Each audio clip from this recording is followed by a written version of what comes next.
2022 August 20. மத்திய பிரதேசத்தில் இருக்கிற இந்தூர் டிஸ்ட்ரிக்ட்ல ஒரு வீடு. அந்த வீட்டில் ஒரு 4 மணிக்கு அந்த வீட்டின் காலிங் பெல் அடிக்கப்படுது. அந்த சத்தத்தை கேட்டு வீட்டுக்குள்ள இருந்த பானு, இவங்களுக்கு 40 வயது, கதவு திறக்கிறதுக்காக வெளில வர்றாங்க. அவங்க கதவு திறந்து பார்க்கும் பொழுது அவங்க பார்த்த காட்சி அவங்களுக்கு ஹார்ட் அட்டாக் வர்ற மாதிரி இருக்குது. ஒரு உயிரற்ற உடல் அங்க கிடக்குது. அப்படியே மயக்கப்பட்டு கீழே விழுவுறாங்க. அவங்க விழுந்த சத்தத்தை கேட்டு வீட்டுக்குள்ள தூங்கிட்டு இருந்த அவங்களுடைய மருமகன், அவன் பேரு பவன், அவர் ஓடி வந்து பாக்குறாரு. அவருக்கும் இதை நம்ப முடியாத ஒரு அதிர்ச்சி.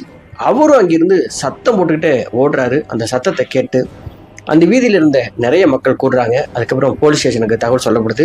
போலீஸ் வந்து இறந்து கிடந்தது யார் அப்படின்னு கண்டுபிடிக்கும் போது அப்படியே அச்சத்துல உறைஞ்சு போறாங்க அந்த பகுதி மக்கள்லாம்.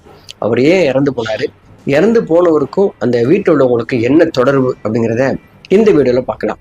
சரி, இந்த கிரைம் கேஸை நம்ம இங்கிருந்து ஆரம்பிக்காம 2022 இருந்து சரியா 22 வருஷத்துக்கு முன்னாடி 2003 இருந்து இந்த கதையை ஆரம்பிச்சோம்னா சரியா இருக்கும்னு நினைக்கிறேன்.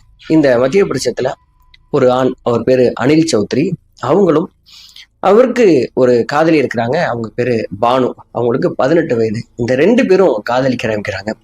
இவங்களுடைய காதல் விவகாரம் அவங்க 2 பேரும் வீட்லயும் தெரிஞ்சு காதலிக்க கூடாதுன்னு பெரிய பிரச்சனை பண்றாங்க.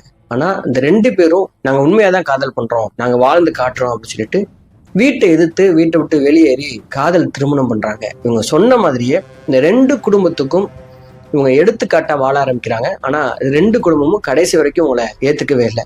ரொம்ப கஷ்டப்பட்ட சூழல்ல கூட மறுபடியும் தன்னுடைய பெத்து வீட்டுக்கெல்லாம் போகாம கஷ்டப்பட்டு உழைச்சி அவங்க ஒரு சின்ன வீடு வாடகைக்கு எடுத்து கிடைக்கிற வேலையெல்லாம் அந்த அனில் சௌத்ரி செஞ்சு இவங்க 2 பேரும் ரொம்ப அழகான ஒரு குடும்பத்தை கட்டுறாங்க.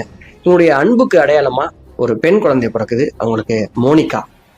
இந்த குழந்தை பிறந்ததும் அனில் சௌத்ரி என்ன நினைக்கிறாருன்னா, நம்ம 2 வீட்லயும் நம்மளை ஏத்துக்கல, ஏன்னா நம்ம சரியா வாழ மாட்டோம்னு அவங்க நினைச்சாங்கல்ல, நம்ம வாழ்ந்து காட்டணும். அதனால இதுக்கப்புறமும் இந்த ஊரை நான் இருந்து வேலை பார்த்துட்டு இருந்தேன்னா உங்களை சந்தோஷமா வாழ வைக்க முடியாது, உங்களை ஒரு சொஃபஸ்டிகேட்டடா என்னால வாழ வைக்க முடியாதுங்கிறதுனால நான் ஃபாரின்ல போய் சம்பாதிக்கிறேன், நீ குடும்பத்தை நடத்து அப்படின்னு சொல்லி தன்னுடைய மனைவியையும் அந்த சின்ன குழந்தையும் இங்க விட்டுட்டு அவர் ஒரு கல்ஃப் கண்ட்ரிக்கு போயிடுறாரு. ரொம்ப கஷ்டப்பட்டு ராப்பகலா வேலை பார்த்து அவர் பணத்தை அனுப்ப ஆரம்பிக்கிறார்.